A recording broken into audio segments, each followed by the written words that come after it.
Good evening, everyone.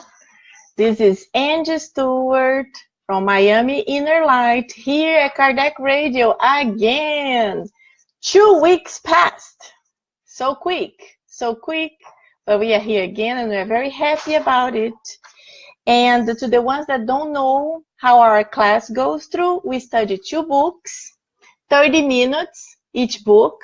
And this is a beautiful book. It's Thought and Life by the spirit of Emmanuel, where the spirits asked Emmanuel if he could write some kind of a manual, a guidelines for the spirits that were preparing to reincarnate on the planet Earth again, to have like something that they could grasp and they would be able to help them when they were already back to Earth.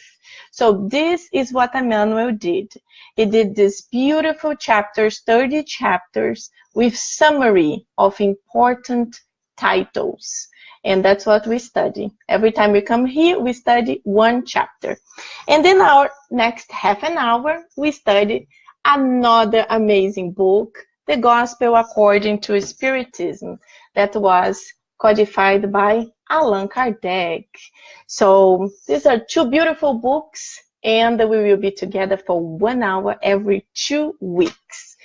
And if you know anybody that don't have Facebook and would like to follow any kind of studies that Kardec Radio provides, this person can go to our app. We have Kardec Radio app on the phone, or you can even use SoundCloud and search for Kardec Radio. So nowadays, technology helps all kinds of ways. Nobody can escape. And if you want to study, if you want to improve, you will find a way. If there is a will, there is a way. So no problem. And just to tell the people that are local from here, from Miami, we are organizing a picnic on April 15 at 2 p.m. We will go to this beautiful park in Brickell, right on the entrance of the Key Biscayne Island. It's called Alice Wainwright. So we will have a Gospel According to Spiritism study for 1 hour, and then we will have a picnic with friends. So if you are local, please send us an email, a message, and we will give you all the information. So now we are prepared to start. Let's see who already arrived here. Very good. I see lots of great friends. Daniela, Saul, Angela, oh, another Angela. Hey, Shara, how are you? Carla, Teresa, very, very good. Happy to see you guys. Yeah, Daniela, I wish the picnic was in New York in the summertime. But inspired by the picnics in New York that we always had so much pleasure in organizing, participating, that's why we are starting here in Miami too. So that's one advantage of being a warm weather. We can have a picnic every weekend. So to the ones that already know, I hope you have your water, so the enlightened spirits will be able to bless it and you can use as your medication through the week. And at this moment, we would like to ask you to calm down, relax a little bit. And we are going to do a short prayer to connect with our guardian angels and with the spirits that protect this study. Almighty God, dear brother Jesus, our guardian angels, thank you so much for the opportunity of being here again together with so many friends. Please, Master, guide all of us, protect us, inspire us, so the studies of tonight will be a blessing to all of us participating right now and to the other ones that will be hearing this later on. Thank you so much. So be it. Very good. Very good. So if you don't have the book and you would like to follow the page, I put the link here in the video. You can go to Miami InnerLight, photos, and then you can see the page of the book. We are going to be studying the chapter 14 today. So the first book is the Thought and Life, chapter 14, the body. So I will read, and then we can make comments. And please, if you would like to know anything, please write your comments, make questions, make any questions. And if I know, I will be happy to answer. Hey, Susanna, you joined. That's awesome. So let's start reading. Chapter 14, the body. In reference to the human body, we will refrain from scientific analysis, as there is an abundance of textbooks which fully cover all the body's outer aspects. Rather, we will point out that the spirit is the tenant of the physical vehicle, and consciously or unconsciously presides over the body's formation and maintenance from the moment of its fetal inception. Most often, it does so under the protection and guidance of higher beings. So, this first paragraph, we can understand Emmanuel is not going to talk about any kind of scientific aspects, because there is a lot of scientific books that can talk about it. We are going to really talk about the spiritual aspect. In this part here, he already starts explaining that the spirit is the tenant of the physical body. So we are using the physical body momentarily for this incarnation. And then when we die, when we discarnate, we will go to the spiritual realm. And later on, we will come back again in another physical body that we will need to improve. And if you had a chance to watch the movie called Astral City or Nosso Lar, you will be able to see a scene where André Luiz is brought to a chamber to analyze bodies, where he sees bodies of lots of different people being created. And he's amazed how beautiful they are. So it's really like an art. And we, as the spirits, we can participate in it. It doesn't mean that we will be able to choose exactly what we want. Because if it was like this, I would be blonde with blue eyes and taller. It's not like this. We are in the body that we need. We are in the body that we need to improve. And in the same movie, André Luiz sees, he meets a spirit there, and the spirit is talking about his physical body. And he's nervous because the physical body looks too perfect. And he's talking to the guides who are helping him planning his next reincarnation. And he says, I had problems with vanity in my previous life, so I'm wondering if this body is too perfect.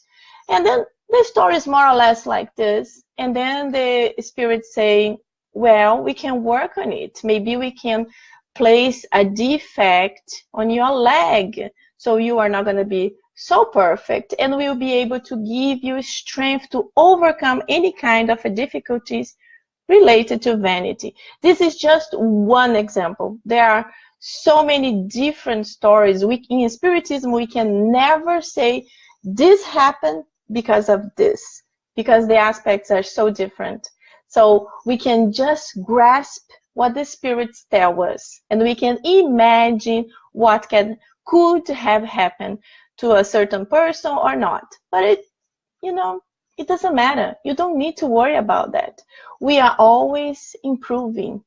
And most of the time, our physical defects help us and guide us. So they are a blessing. But of course, when we are incarnated, we complain. But they are a beautiful blessing that's always helping us to improve and to be a better person, especially in our moral side, that is always so difficult. And Francine joined too, very good. Okay, let's continue. Second paragraph.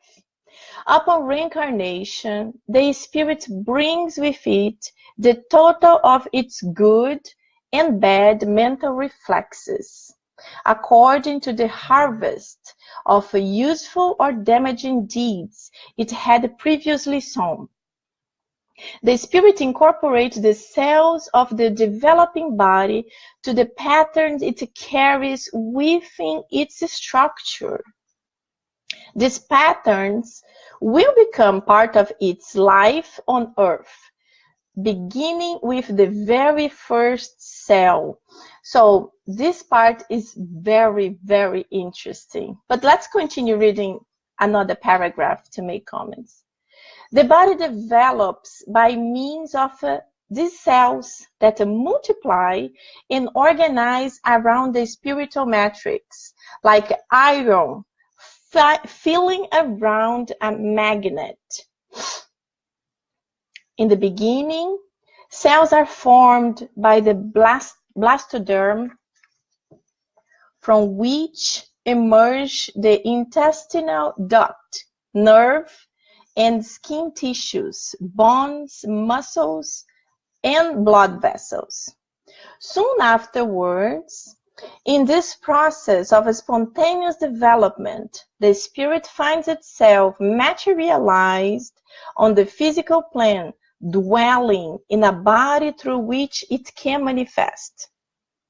This vehicle is formed of billions of cells of microscopic individualities that are adjusted to the fine tissues of the soul and share its electromagnetic nature, like a complex machine shop with billions of tiny motors.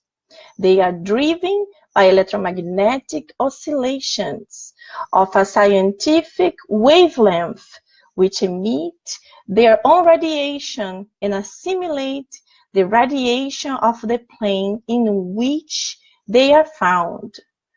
All are under the command of only one director, the mind. This is beautiful. It's very beautiful, and it's very deep. It's very deep for us. So when he's talking about that the spirit brings with it the sum of total, the good and the bad mental reflexes. So we are, how can we say, we are a summary of all our past reincarnations, everything we did, everything good and everything bad, because of course we made lots of mistakes. Don't dream that you were a princess and now you reincarnated like this. No, we did lots of good things and lots of bad things, and we are a summary of this. So our body is this reflection. And then he goes further, explaining further.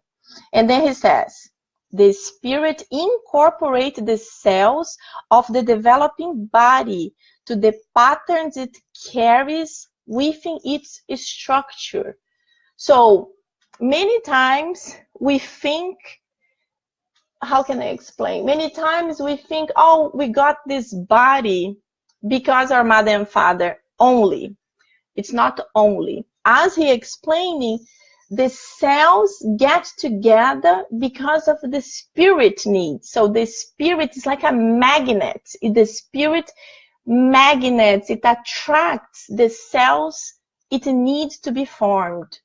So yes, we were talking before in the spiritual realm, in the chamber that's specialized to take care of the bodies, how they prepare it. But when we come to the physical world, that's more or less how it's going to work. The physical body was planned there. So they have like a esboço. How do you say esboço in English? They had like a basic form. But when you come here to the physical realm, the spirit, when approaches the mother, it's already start attracting the cells that it will need. So it will start picking up like, which cells do I need? Do I need to have a special disease because that's what you're going to cure my spirit? So yes, you need. So you will attract that type of disease because it will help your physical body to go through that difficult time and then your spirit will improve. So this part, it's very interesting. Yes, Daniela, a draft. Yes, thank you. The word escaped from my mind. So we are a draft of what we are already formed in the spiritual realm. So this is very interesting. So the spirit influences the body cells, and that's how we finally get the body. And of course, it's science also. You have a mother and father, you will need to have the cells from mother and father. So maybe you will even have characteristics, physical characteristics that's similar to your mother and father. So this is like we already know about that. But this is very, very, very interesting that the spirit is what attracts our body cells. And the mind controls everything. So the boss is the mind. So the mind is always controlling what is going to happen. And it's beautiful to know that even if we cannot, most of the time, we cannot decide exactly how we want our body, our spiritual guides, they are able to help us to understand. Listen, Angela, you can't be blonde with blue eyes in this reincarnation, okay? Your mother and father, they don't have the physical conditions for that. Or you will be full of vanity, it's not going to be good for you. So they guide us. And when we are in the spiritual realm, we are easier also. It's easier for us to understand that we need to improve. So when we are in the physical realm, this physical body makes our minds a little bit difficult to grasp what we should really do in everything. So when we are here, it's easy for us to be angry with people, to be mad about certain things. Sometimes things are so silly, and we are like that. But when we calm down, when we breathe, when we pray, we are able to see that that person or that situation was not the ideal situation. And that man or that woman is also a son of God. And it's also going through lots of problems, developing, improving. So when you give a chance to this thought, immediately you shift your mind. You shift your mind, and that was hurting you, that was like making you so angry with that person, you start, I also have my bad days. I'm not great all the time, and I'm sure I hurt some people. So it's easier. And when we're in the spiritual realm, it's much easier because we think like this all the time. When we come here, it's tougher. So let's continue. Starting with the embryonic phase, the spirit continually imprints its mental reflexes on the instrument through which it manifests in the world. There are some beyond the grave that are very unbalanced because of problems caused by suicide or murder, crime, and other vices. In their rebirth, they immediately display painful derangements caused by the vibratory malfunction of cellular pathology. That's why we were talking about the attraction. Infirmities that are of a congenial nature are nothing more than mental reflexes of an unfortunate position assumed in the near past, demanding a return to the flesh, sometimes only briefly, for the treatment of the disharmony. So this is another beautiful explanation for us to understand. This is why we say people that commit suicide, they will come back, they will reincarnate again, but they damaged their perispirit. They cut their lives before the time. We know, in Spiritism, we know that God gave us life, and only God can take it. We don't have the right for whatever situation. Doesn't matter the worst of the worst. We don't have the right to cut our life short. We have to be strong. We have to pray. We have to ask for guidance. We have to search for help. But it will be better, because we understand that when we take this wrong decision, we cut our lives, we go to the spiritual realm in a very difficult situation, very difficult, very painful. And if the person did not believe in life after death, he will be in very disturbing time, trying to understand, I thought I was dead, but I am alive. And it's painful. So we need to pray a lot to help these spirits. And we need to understand that God loves all of us, and doesn't matter the mistakes we did. We will have another opportunity to come back again, and to try again. So, but because we damaged our perispirit, the formation of our body cells will have a difficult time. That's why they will attract the cells that will form a body with the how can I say, with the cells that will create a body with some kind of deformity. If it's a physical deformity, or if it's some kind of internal organ deformity, it's all connected to our spirit. And a lot of people say, oh no, this is congenital. This is the grandmother had, the great-grandmother had. Yes, it's possible too. It's also possible. But maybe that's why you reincarnated in that family, because you need to be born with that type of deformity, with that type of disease, and that family had that. So you reincarnated there as an opportunity. So we have to start seeing our brothers and sisters who have deformities. It's a blessing. It's a blessing for them, and we have to help them to overcome these difficulties.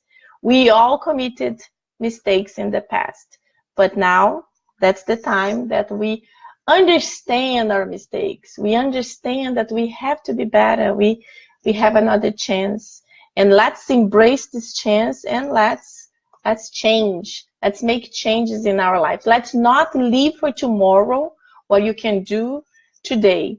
This is important. Don't be a procrastinator. Do now, because the power is now. Now is the time to start doing everything you need to change. If you have problems with some person, go to the person and try to make amends. Try to make amends. Try to understand, when did this problem start?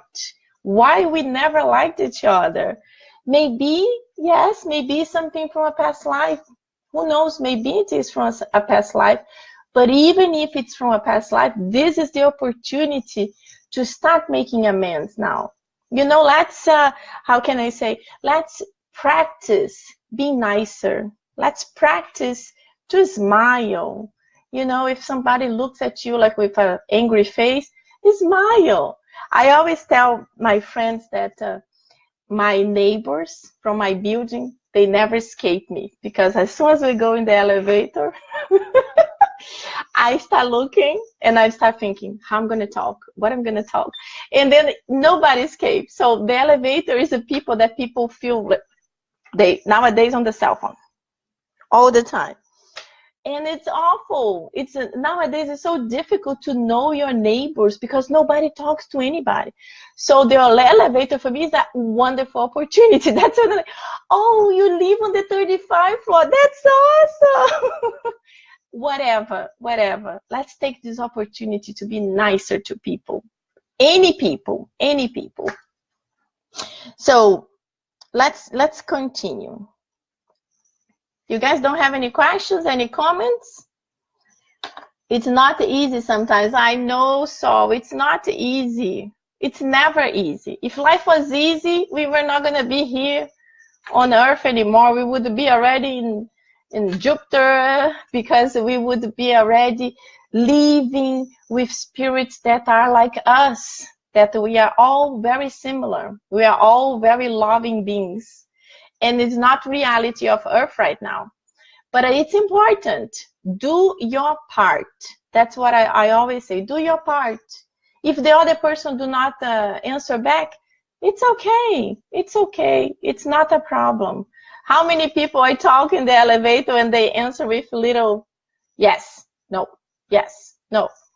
It's fine. I talk for them. Do your part. Try to be positive. Try to be nice, and it will be better. It will be better. Always acting, understanding that the person might not be in the same wavelength that you. The person might not be able to give you the same smile, but it's okay.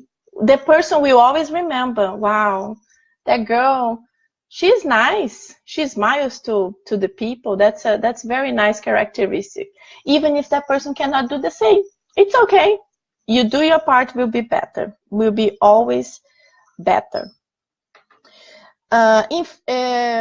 Okay. Other variations of these mental reflexes also affect our rebirth in the body. Mutilations and diseases are stored deep in our spiritual field as seeds of sharp thorns that we had entertained in the form of hidden guilty and remorse. They germinate at the predetermined time according to the law of action and reaction, which rules watchful, surely, and with precision. That's very important. That's very important. So these are hidden in us because of guilt and remorse. Let's think about it. This is why very often it's in accordance with events programmed before birth, and in the process of a restitution, a person is visited by unusual trials, even during material prosperity, or by painful physical disasters, when they were enjoying perfect health. This is also another thing. Like today here in Miami, I'm sure you guys heard a bridge, a pedestrian bridge, brand new bridge, collapsed on top of many cars. And we don't know yet, but yes, for sure, a lot of people died because the cars, it seems they were like waiting in a red light when the bridge just collapsed. So it's very sad. It's very painful. It's a type of death that's very difficult for you can just imagine the family members, how painful and difficult will be for them. But as we just read here, these are necessary for the spirit. Even if these tragic lives are very tragical deaths, are very difficult and very painful, especially for the ones who are incarnated and who will be seeing that. But they were important for us.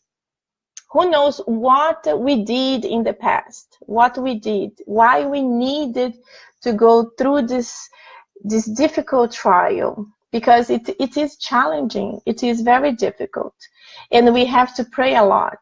And today, when we are finishing the studies, I would like to invite all of you to mentalize these people who died today, to all those families affected who are suffering and who are crying so much right now. Because when we pray together, when we connect our hearts and our loves and our intention, it's in the Spirit's book. You can read about it. When the intention is together and is positive, it's stronger.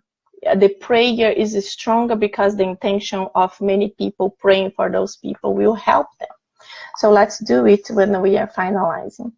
So the last two paragraphs. Nevertheless, we must also remember that the mental reflexes generate other reflexes, and that all payments carry their just share of mercy whenever the debtor shows their cooperation in resolution of their debts. The continuous and untiring practice of good deeds can alter the route of one's destiny, since clear and righteous thoughts, which contribute to edification, will change the function of these diseased cells. Likewise, the same principle applies to human events, where we can attract to our side by means of our improved and nobler mental reflexes, the help, light, and support of others according to the law of solidarity.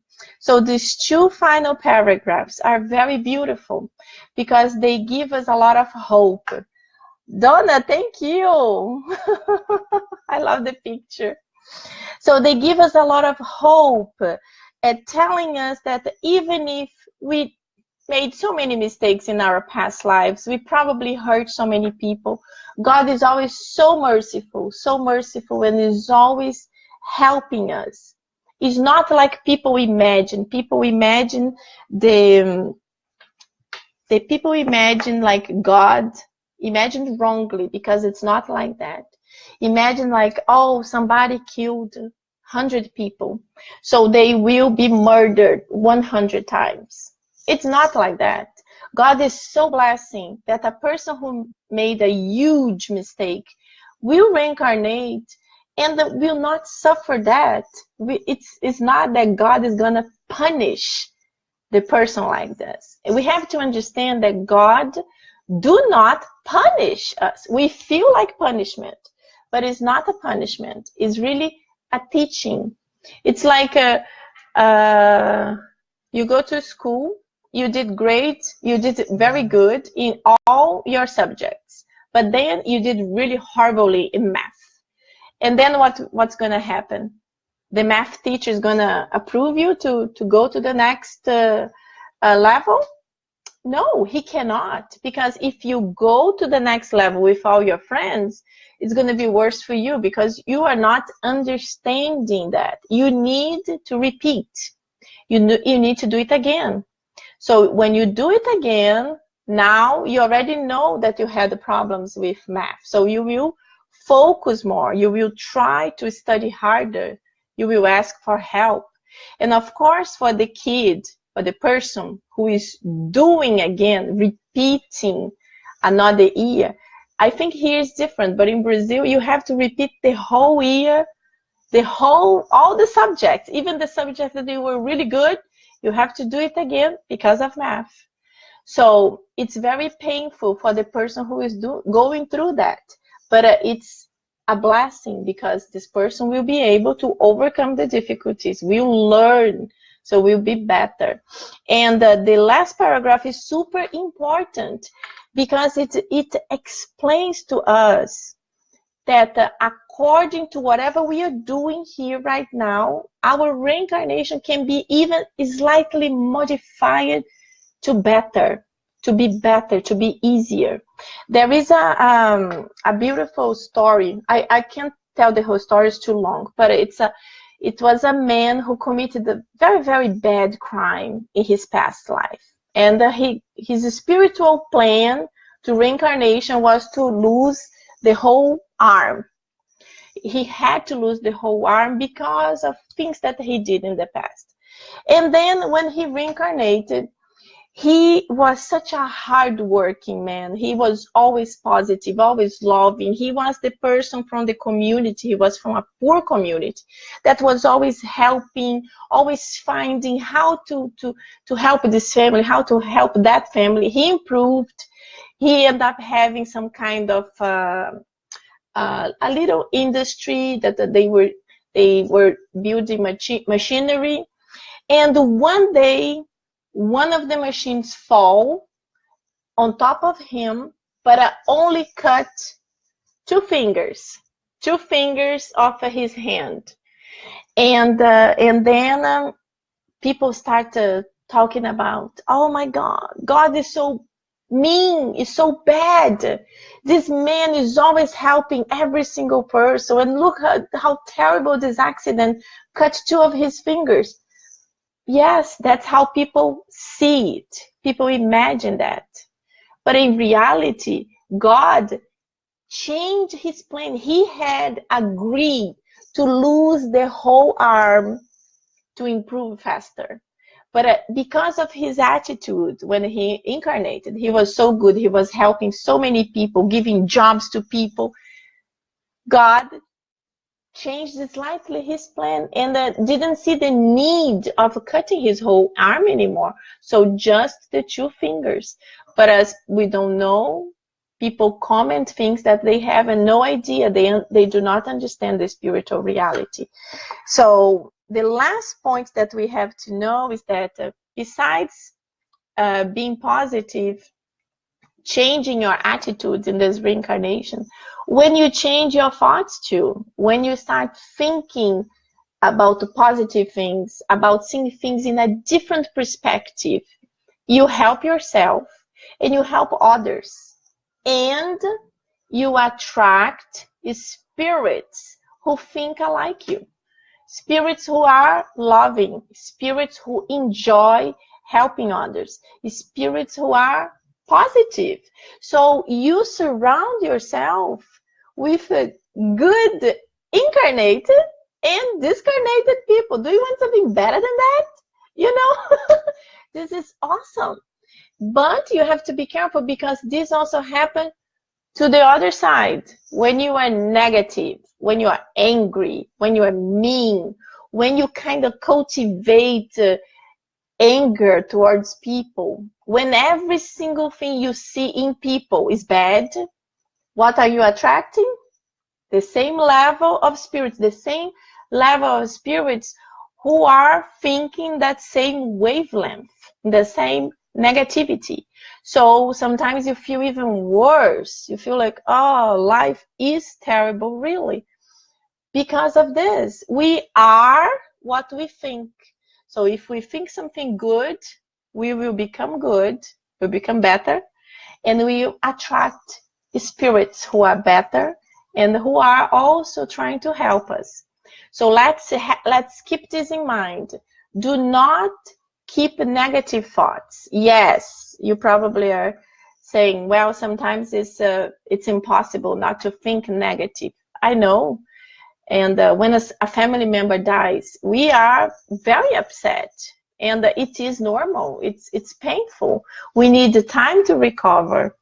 I know some people that used to tell me, oh, Angie, for you, you know, you believe in life after death, so if this person dies for you, it's absolutely nothing. What? It's not like that. Can you imagine? I have a heart. I love the person. Yes, we believe in life after death, but it doesn't mean that a person that you love deeply dies, that you are going to be like cold-hearted and saying, yeah, I will meet her in the other side. What is that? It's not true. It's not true. Yes, we believe in life after death. We understand that love connects us and we will meet again, but we will miss the person. And it's normal. It's normal. We will miss the person. We will feel upset. We will be thinking, oh, if the person was here, I could hug her and kiss.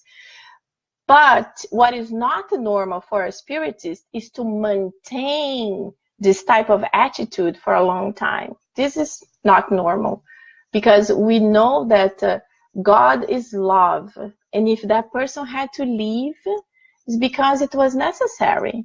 And we have to resignate ourselves and believe that we will meet again and have faith. Because if we do the contrary, we are going to be rebellious against God, and this is not good either. So let's think about it. Let me read here what Saul asked. So when someone dies in a tragic way, do they feel the pain? Well, so this is very tricky question because as you know, we are all different beings. And we are all different in the spiritual level too. So we don't know, we cannot say yes or no. As in Spiritism, nothing is like linear. It's not that it's not like if me and you, if we both discarnate right now, whatever I felt doesn't mean that you would feel. And in the same way, as we wake up in the spiritual realm, does not mean that we will wake up together. Whoa, hey Saul, hey, hey. It doesn't mean like that. So two people die in the same way, they can have waking ups different. And some can feel the pain, yes, but others not. Others, they might have been removed from their bodies right before the accident because they had merit. They had merit to not suffer through that physical pain. But others, they needed that physical pain. They needed that physical pain because of everything we said, because of what they did. So only God can say yes or no. Only God can determine what will happen in the moment of the death. If you can read the books of André Luiz, they are very good. All the collection of the books of André Luiz, it gives you lots of details about discarnation. And I even have like a little video that I can put later on in Miami InnerLight that explains the discarnation of Sigismundo, a spirit that had a very hard time here too. Last one before we go to the gospel. Teresa, what is meant by human event? What is meant by human event? Where is human event? Where did you see that, Teresa? What is meant by human event? I don't know what you are talking about. Is it written in the book, or is something that I spoke about? Let's see if you can write about it, and then I can answer later on. But let's move on, and let's go to the gospel according to Spiritism. So Teresa, if you... Oh, it's in the last paragraph? Let's see before we go to the gospel. The last paragraph. Likewise, the same principle apply to human events, where we can attract to our side by means of our improved and noble mental reflexes that help like and the support of others according to the law of solidarity. I don't know. It's not here. I don't see what is this sentence.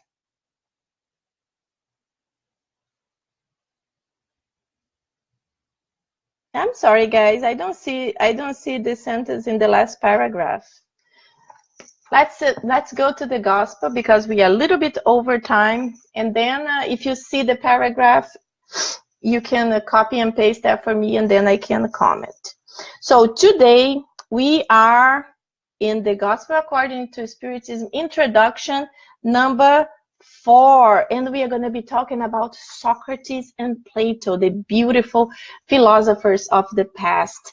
And the first time that I read the Gospel, I was in love with this chapter because of the explanations, because of all the clarity it brought to my mind, how amazing they were so many years before Christ. It's not before us, it's before Christ. And they had the thoughts, the ideas very, very similar to Jesus and very, very similar to Spiritism. So it's very beautiful. So let's start reading, and then we can comment a little bit. So just to give you a little understanding, I found a beautiful website that talks about many philosophers of the past, many that we heard always the names, and they all had something important. So I will also put this link in the Miami InnerLight. But just to you have an idea, Socrates was born 469 years before Christ. Isn't that amazing? 469 years before Christ. He died 399 years before Christ. And then Plato was born 428 years before Christ, and he died 348 years before Christ. So the numbers are so big that it's like, wow, it's hard to imagine such an amazing, intelligent, and spiritually elevated man in that time. But Kardec will explain exactly why they were so elevated. So let's go through. Even though Jesus must have been familiar with the sects of the essence, it would be erroneous to conclude that he drew his doctrine from it, and that if he had lived in another environment, he would have professed other principles. Great ideas never appear suddenly. Those that have the truth as their basis always have precursors who partially prepare the way for them. Later, when the time has come, God sends someone with the mission of summarizing, coordinating, and completing the scattered elements to form them into a body. This way, the idea, not having arrived abruptly, finds minds fully disposed to accept it. Such occurred with the Christian idea, which was foreseen several centuries before either Jesus or the essence, and which Socrates and Plato were the principal precursors. Socrates, like Christ, wrote nothing himself, or at least left nothing written. Like Christ, he died the death of criminals, a victim of fanaticism, for having attacked established beliefs, and for having placed the true virtue above hypocrisy and illusion of forms. In other words, for having combated religious prejudice. Like Jesus, who was accused by the Pharisees of corruption the people with his teachings, Socrates was also accused by the Pharisees of his time, since they have always existed in all epochs, for corrupting the youth by proclaiming the dogma of the unity of God, the immortality of the soul, and the future life.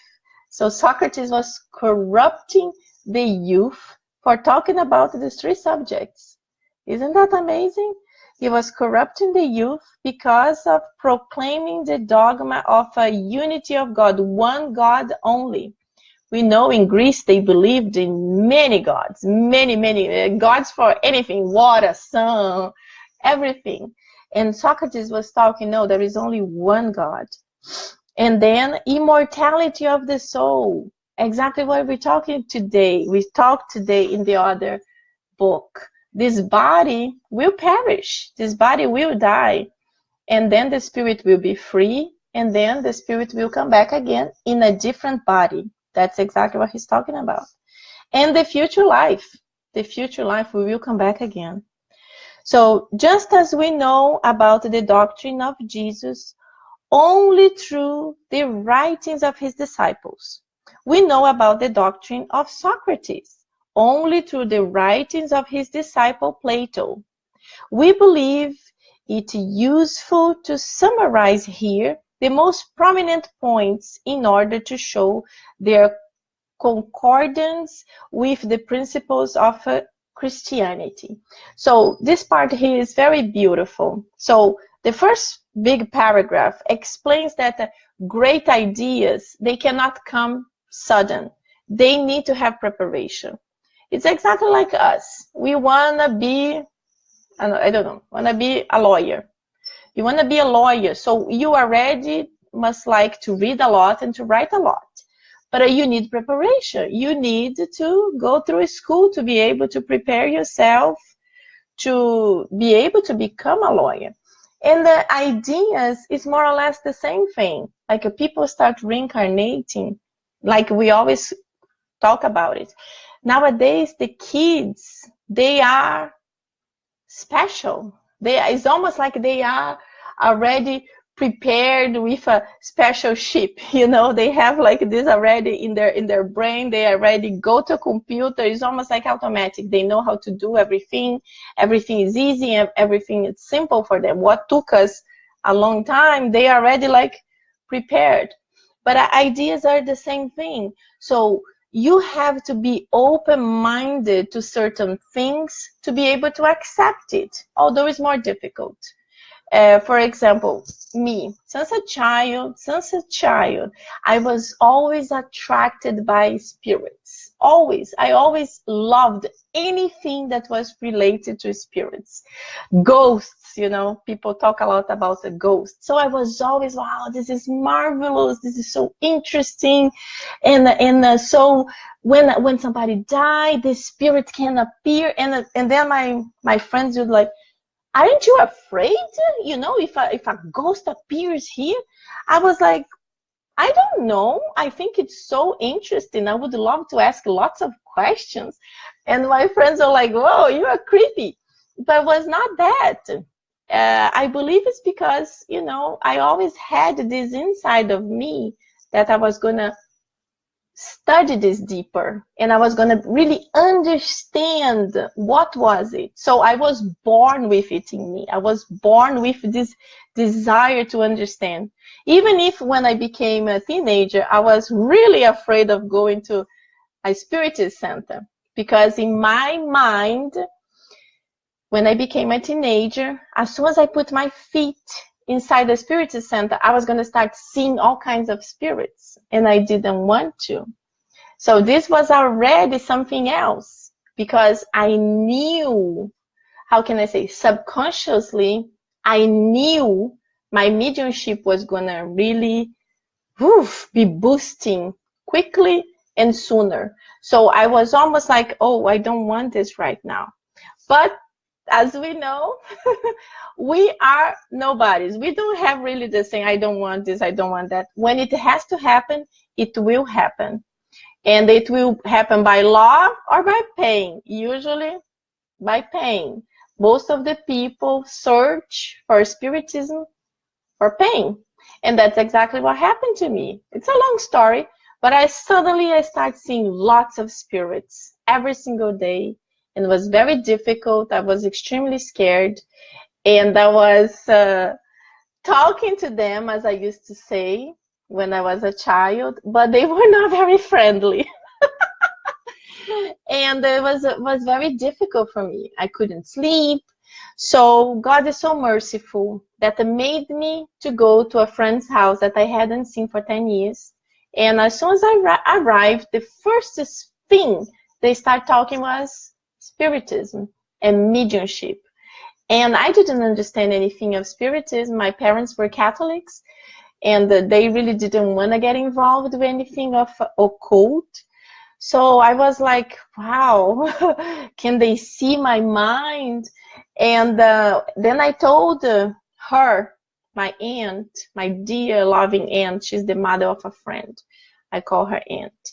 And I told her about this problem of all those spirits every single night. And she told me, Angela, you only has mediumship, that's it. And I was like, oh, that's it? And she's like, yeah, that's it. No problem. This is so easy. This is piece of cake. I was like, oh, good. How can I get rid of it? That's what most of people, when usually they come to the Spiritism center with the same problem, they come to do spiritual treatment and or fraternal counseling, and they say, please, I'm seeing spirits. How can I cut it? How can I send them away? How can I stop it? And we know we can't stop it, but yes, there are so many beautiful ways that the medium can be helped, can understand how to improve, how to protect himself, how to guide the spirits that are appearing. And this is all a blessing. And this is how Spiritism is so important, because help us to understand it. Doesn't send us directly to the psychiatric hospital. No, gives us the different medication that really guides our soul and our physical body. So this is a beautiful blessing. Spiritism in this point is a beautiful blessing. Let me go back here to Teresa. Hey, Teresa, I think maybe you might invent another way to say incarnate. Oh my God, Teresa, I wish I could find what is this Yuma event that I cannot, and I already read the last paragraph twice. But when we finish, I will read it and I will type it, and if I find, I will explain it to you. Okay, I'm so sorry. Hello, Silvia Beltran Otero. Hello, friends. Many blessings. Yes, thank you. Thank you. So let's continue with our dear friends Socrates and Plato.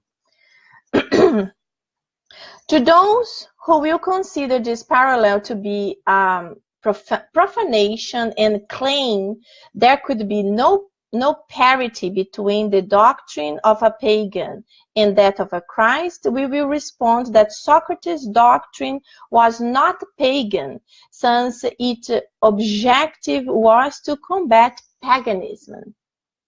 That Jesus' doctrine, purer and more complete than Socrates, has nothing to lose with the comparison.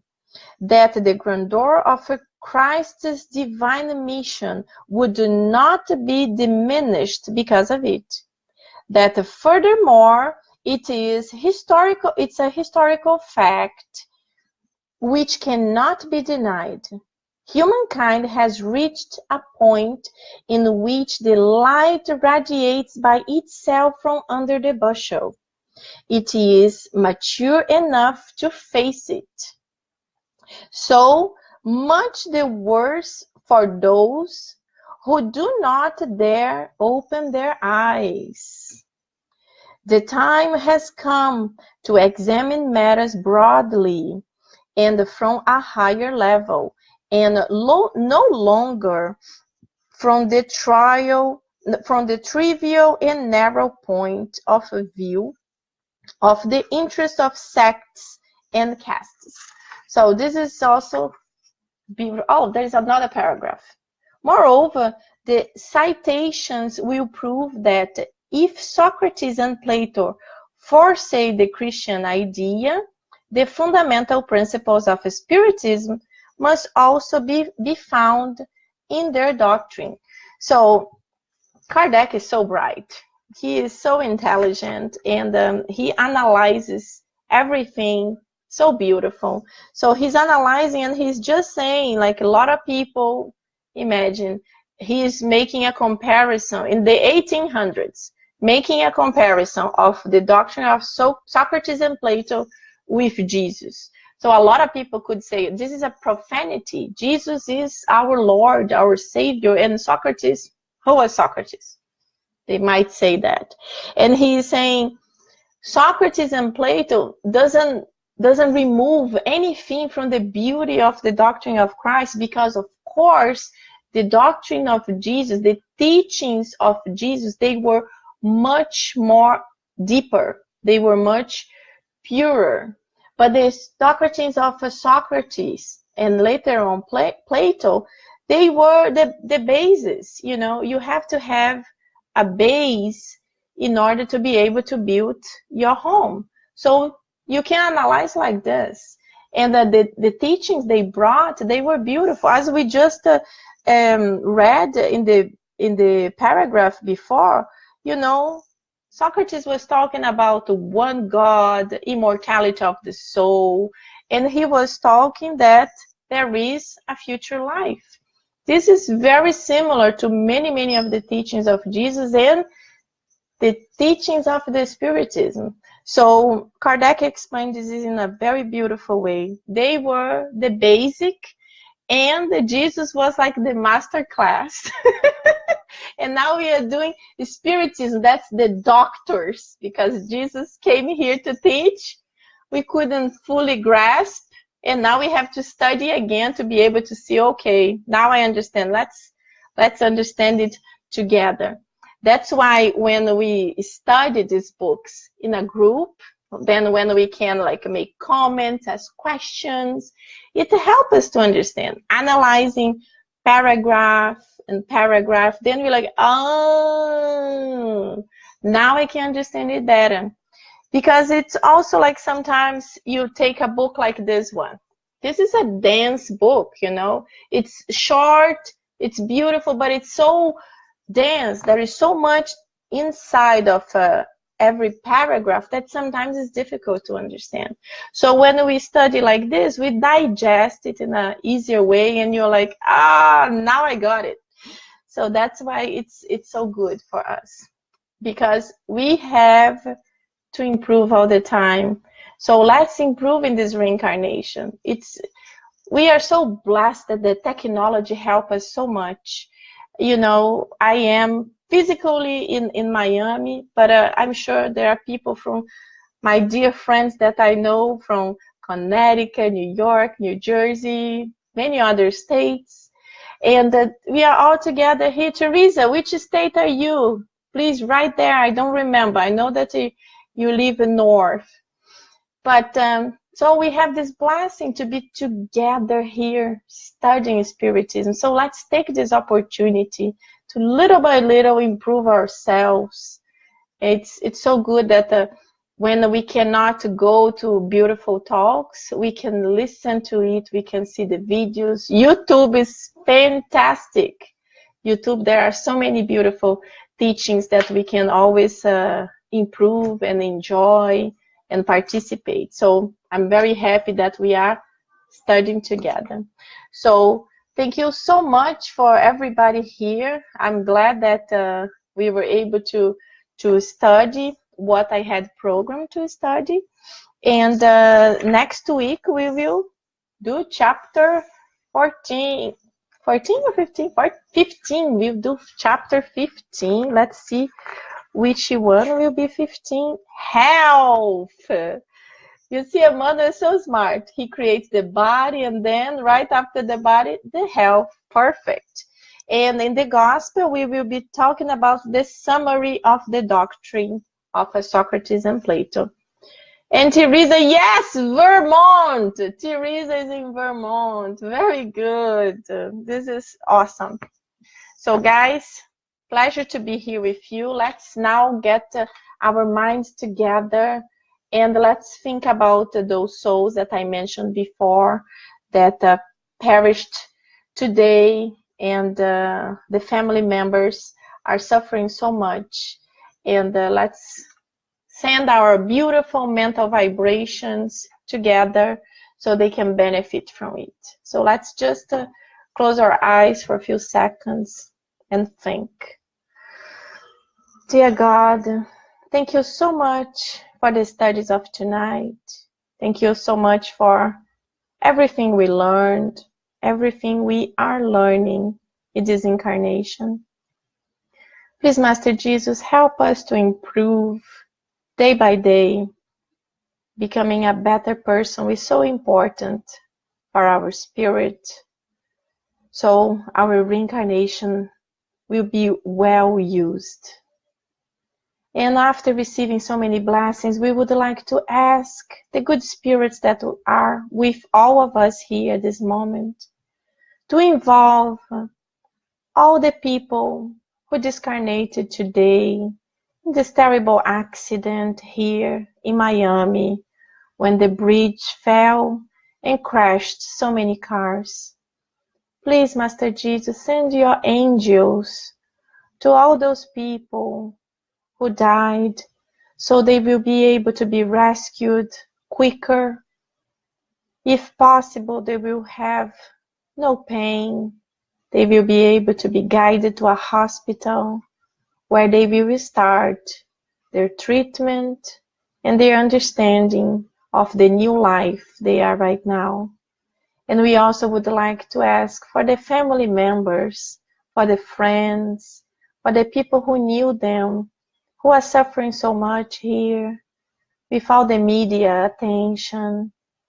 Please, Master Jesus, help them, guide them, stay with them, bless, protect them, give them the support and the strength they need to overcome such a difficult situation, a difficult time, and help them to understand that they are always surrounded by light, by love, and this difficult time shall pass, and the image of their loved ones will be always with them, because love unites us.